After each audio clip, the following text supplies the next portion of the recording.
Hi folks, Sean with the Wingman 115 channel. Thank you so much for checking in today.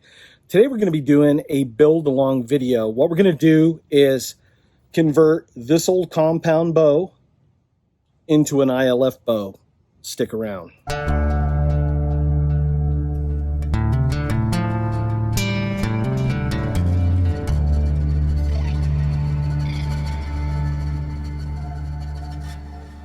So you're probably asking yourself, John, how are you going to convert this old bare Black Panther compound bow, I believe it was either made in the late 80s, early 90s, into an ILF traditional bow?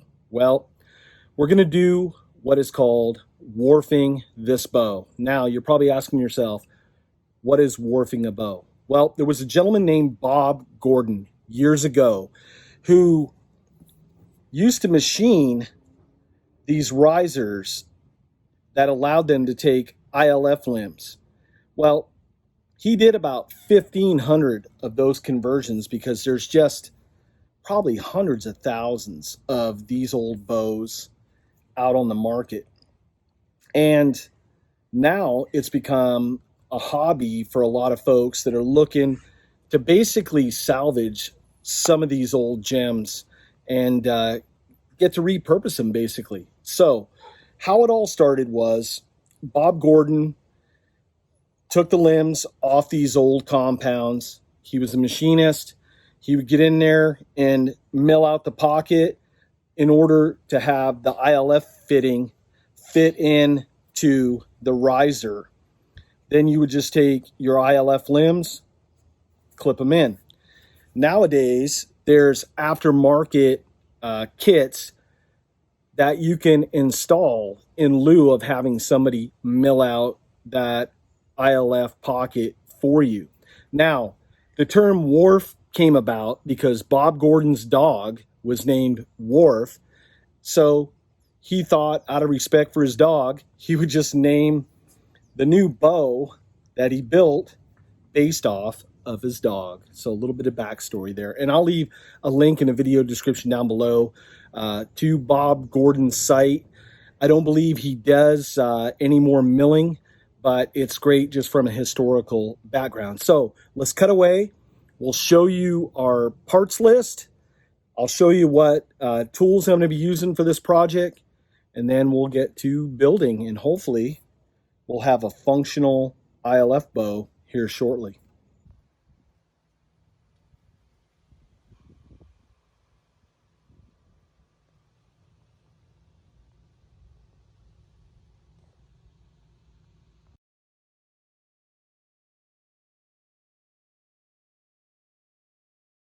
Let's start with the components that I'm going to be using for this build. First off, you're going to need the ILF conversion plates. Now, you can find these, just a quick short search on eBay. They're all over the place on eBay. And they're around 40 bucks-ish, give or take a few dollars.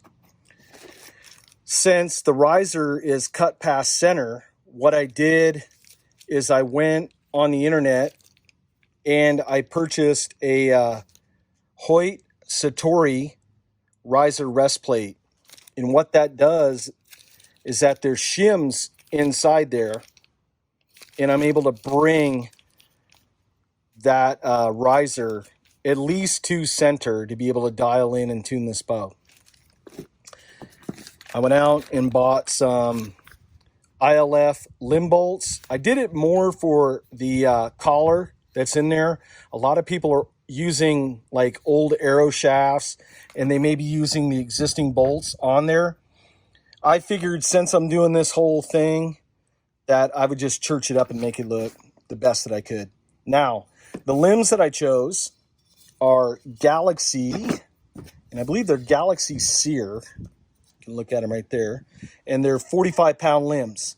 Now, this riser is, I believe, 21 inches. So we're going to have to subtract a few pounds, and I'll see if I can find a scale once I get everything put together and see what it pulls at 28 inches. So that's the components that we're going to be installing on here. Also, I got to find a string in my gearbox to fit this once I get it built. Let's talk about tools that we're going to need for this job. Now, obviously, I'm going to need some sort of Allen wrench. I went to my old gunsmithing box because every Allen wrench that I had would not fit that. It was just a weird size. So just beware on that, and I'll list it probably in the video description below if I can remember. Then I'm using a Dremel with a cutting wheel. I'm going to use some JB Weld to fill the pockets. Are kind of skeletonized, and I'll show you as we're doing the build along. I have some sandpaper just to sand the back of these ILF plates, just so they'll stick in there nice and secure. Some painter's tape, some paper so I don't make a mess of my wife's table, especially with the JB Weld.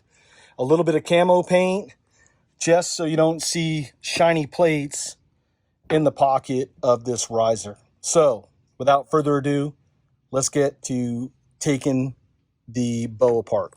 First order of business is I'm going to use the Allen key, and I'm going to go very slow and back these limb bolts out just to take preload off the string so I can take apart the cam system, and then I will remove the limbs from the riser, and then we'll have a better understanding of how this build's going to go.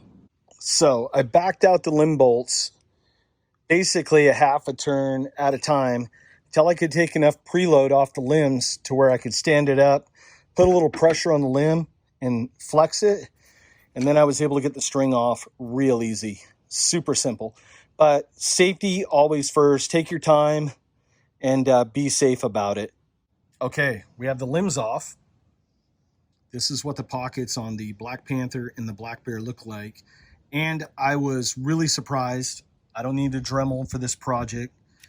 Normally, from some of the photos that I've seen on the internet, there's like a protrusion that is cast in the riser on some of these risers in the pocket, basically to keep the limbs in alignment. This one doesn't have it. That's definitely a check in the plus column for this build.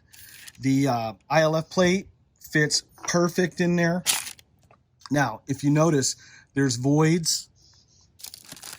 And what a lot of people do, I'm going to test it out first without filling it just to see. But a lot of people either fill them with silicone, shoe goo, or JB Weld, basically to dampen any noise. I'm going to try it without it. I'm going to see if I can find an old piece of bicycle tube that I'll cut and use it as basically a gasket first. Also, some people put lead shot in the bottom if they use these as competition bows, basically to help stabilize the bow, give it a little bit of weight. So let's try it without filling it. I'll see if I can find some gasket material, and then we'll put it together and we'll go from there.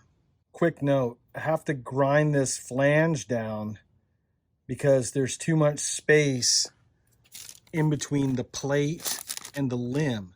So if you can see, when I grind it down, the spacer fits inside of the plate perfect. You have perfect alignment.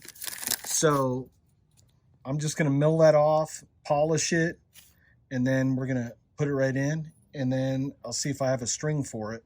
As you can see, I ground that flange off and I polished it. That way it just fits perfect. I got her strung up. I'm just using a continuous loop string that I had sitting in my gearbox. I'm definitely going to get a Flemish twist for this. But for right now, this is how she looks. I'm just amazed. Beautiful. Look at the ILF fittings. Now, I'm going to wind up painting these, so you're not even going to notice those when I'm done. So what we're going to do is put the Hoyt strike plate on, the adjustable one, and I'll play around with that as I'm tuning the bow later on. And then I'll put a hair rest on there that I have, some extras. It's always good to have a box set up, and we'll go over that in a separate video of just all the doodads that you need. But right out of the gate, we're looking at about an 8.5-inch brace height. We're going to try that and see how that works. Now, with this string, I don't have a lot of room to go down, but we'll see how the arrows fly first before we make any judgment calls. Here's the Hoyt Satori strike plate and the shim kit all together. You don't have to go out and get this system. I just did it, one, because I'm just doing a build, and I just wanted to just add some special character to this bow and to dial it in. But you could sit there at home with a strike plate, piece of leather, and shim it like that with some double-sided tape. No problem. You're only limited by your imagination. But as far as adjustability and dialing in this bow, I think the strike plate ran like 10 bucks or 11 bucks, something like that. So we're going to give it a go, see how it works. We're going to put it on there. Okay, sorry about the air conditioner noise. It's like 100 degrees out. It's just crazy here in San Diego. But you guys are seeing it first. There's the Hoyt Satori strike plate. Look at that. Beautiful. Put a hair rest on there. Backside set screw fits nice and flush. The ILF plates and the limbs, I'm going to paint those next, but I just wanted to do a dry run. Brace height right now is set at 8.5-ish. We're just playing around. I just grabbed a couple arrows out of a quiver. I'm doing Black Eagle 500 spine. They're both 500 spine. Black Eagle, they cut it 28.5, and I think I'm running a 200 grain tip. And then some Victory V-Force that's cut, I want to say 29.5 with 125s on the front. So I'm just playing around with it for right now. But you guys are going to see it first. We're going to go live action. Obviously, my knocking point. This is just string I had on another one. I haven't even set the knocking point yet. So I'm just playing around.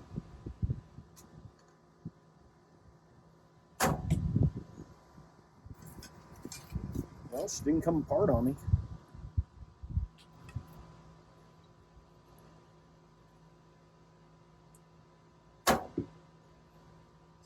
£45 ILF limbs. I only draw a little bit under 27 inches. So with the height of the riser, without putting, quote, an official poundage scale, I'm probably shooting 40, 41 pounds maybe. We're going to have to test it to find out.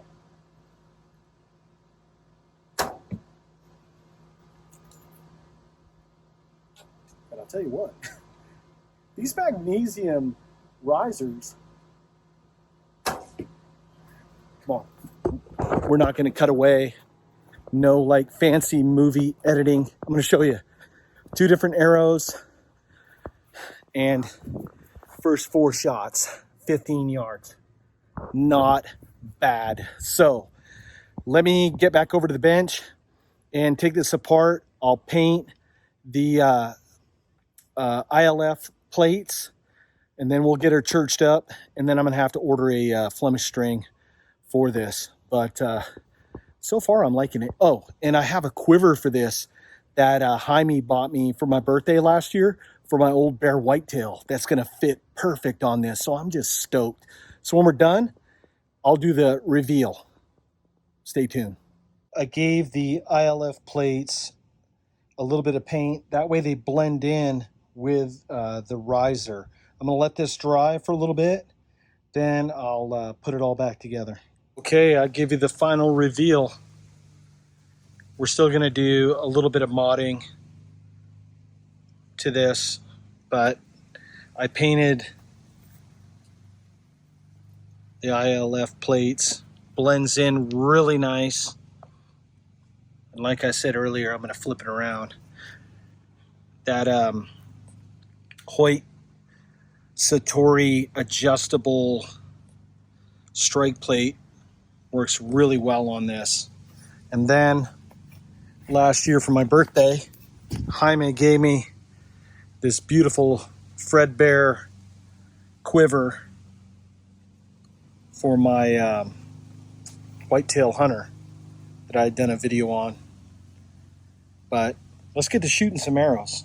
We'll see how she performs. Now I still have to put that FastFlight string on. Right now I'm running a brace height of 8.5 inches.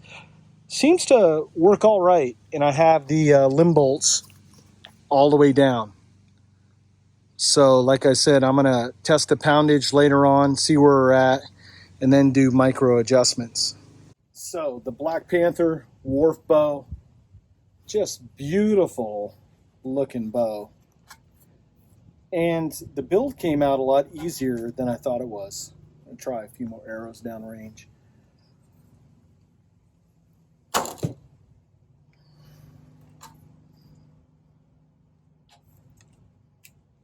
I'll be putting some limb pads, string pads up near the end of the limbs.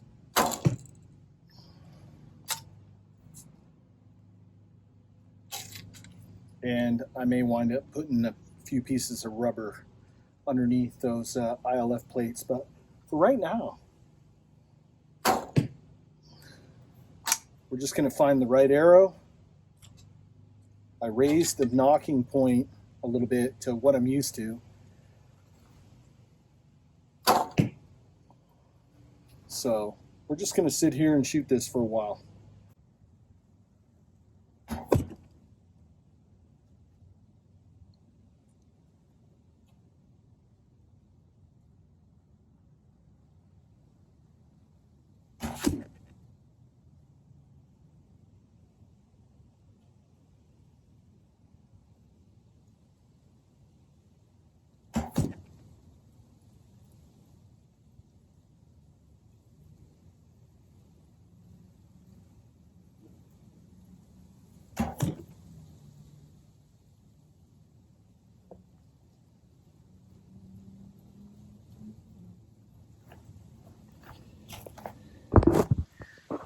Not bad.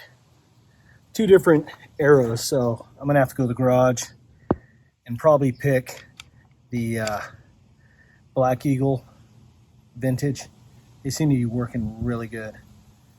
Well, I'm getting it dialed in. The only thing I really need to do now is just put some limb pads on, get a Flemish twist string, maybe put some pads in here. I'm noticing just a little bit of noise, but we'll see once I get the Flemish twist string and some string silencers. We'll see how it goes. I put a knocking point, I raised it a little bit. I normally like going around somewhere there, 5/8 and 3/4. But tell you what, I really like, the people on the forums were talking about the grip on these bows, and I must say it feels just natural. It feels really good.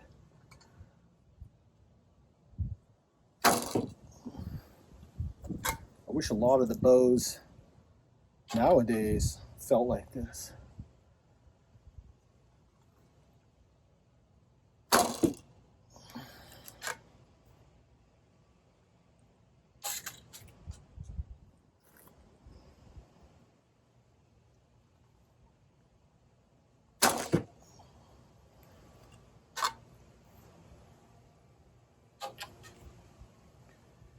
I think I have the strike plate pretty close to being perfect alignment without any shims, so that's definitely a plus.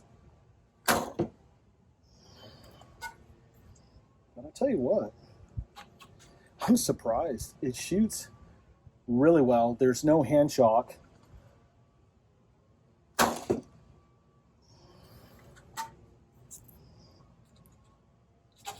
I'm not going to lie, that this riser, there's a little weight to it. But if you're shooting competition, that, well, I can see why guys do shoot it in competition.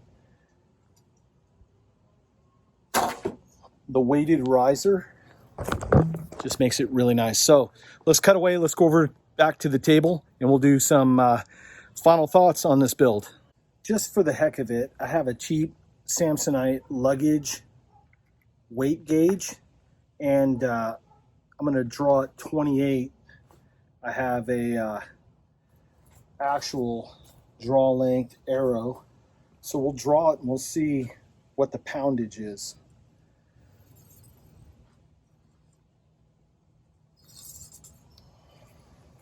Look at that, 45-pound limbs, and look what they come in. Just a little bit under 45. So I'm drawing probably about 26 and a half. Let me put it up there and let's see real quick.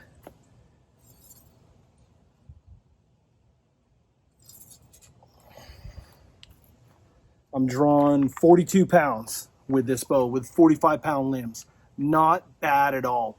And actually, like when we first started the video, I kind of estimated that it would be around that. Now, you can also adjust. That's why I like this ILF system, is you can turn the bolts in and out, and you're going to gain about 5% poundage based on the weight of your limbs.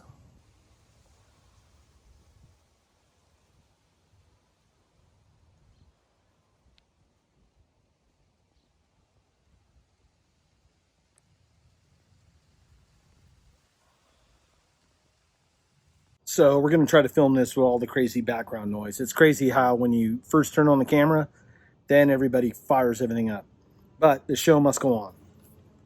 First off, I am really pleased so far with how this build has come along. If I had to rate this on a scale of 1 to 10 as far as complexity and how hard this build was, I would say that it is like a 1.5 to a 2, just super easy. Now, public safety announcement, be careful when you are taking the limb bolts out when that compound is under pressure. If you have a string puller for a compound, please use that. I didn't have that option, so I just loosened up the limb bolts a little bit at a time until I had enough of slack in the cams. Then I stood it up, put some pressure on it, took the string off, and then slowly let it off. That whole process took about maybe less than 2 minutes. It was just super easy. Now, folks are going to ask me about the parts list and all that stuff. I'll leave what I can down in the description down below. Please look in there before you type in, hey, what did you use? All that stuff will have links in there. So, now, keep in mind, some of this stuff is eBay. Like the bow I actually bought on eBay. The ILF plates I bought on eBay, but I will leave that link. And speaking of that, when you go to these auction sites to bid or to purchase these compound bows, always look at the shipping. Sometimes they entice you. I don't want to say trick, but they entice you with a real low retail. And then the devil's in the details always, where shipping is 50, 60, 70 bucks. So take your time, look at the shipping, look it over before you pull the trigger. Just trying to save you a buck or two because we all work hard for our money. Now, with that said, I'm real happy with these 45-pound ILF Galaxy Sear limbs. Got these at Lancaster Archery. And at the beginning of the video, I said for my draw length, which is about 26 and a half, that I would pull probably about 41, 42. Came right on the money. At 28, you guys saw, was almost, and this is just a cheap scale, but I mean, with the FAA, when we lay our luggage, it goes really good. It read at 45. So I'm really pleased with that. Now, like I said earlier, the good thing about an ILF system is that you have 5% weight difference just by turning the limb bolts in and out. Now, I have them all the way to the bottom right now. That's my baseline. I'm probably not going to play around with it too much other than maybe putting in some pads behind the plates. I'll put some limb pads on, and then I'm going to put a Flemish twist string, and then we're going to do some chrony testing on this. But as of right now, beautiful with that quiver that Jaime got me for my birthday. Even these Black Eagle, I left them on just because they're awesome. They're old school. They remind me of like 1950s and 60s style tackle. But I couldn't be happier. Just beautiful bow. I can see why folks like to use these bows for bare bow competitions, 3D shoots and such, because that riser is meaty. I am not gonna lie, there's some weight on that riser, but that's good. My hand's not floating around a lot, and like I said, there's room in that bottom pocket if you want to put weight, if you're inclined to do that, depending on your shooting style. We all shoot different, so you have to go with what works for you, but still have a spot for stabilizer, and I'm pleased. So with that, stay tuned for future updates on this Warf bow. If you have any questions, I'll do my best to try to answer them. All the links that I can put to this build will be in the video description down below. Please look there before you ask, hey, what limbs did you use, this, that. All the links are going to be there, except for the bow. You're going to have to do a search. Internet, pawn shops, garage sales, maybe a neighbor. If you see one of these style bows, and also I'll leave links, not links, but I'll leave like all the top brands and models that they use to Warf bows in the video description down below. I love archery. I have a passion for archery, and I want to help you have a good time in archery as well. Folks, this is John with the Wingman 115 channel. Thank you so much for watching, and I'll see you on the next video. Take care now.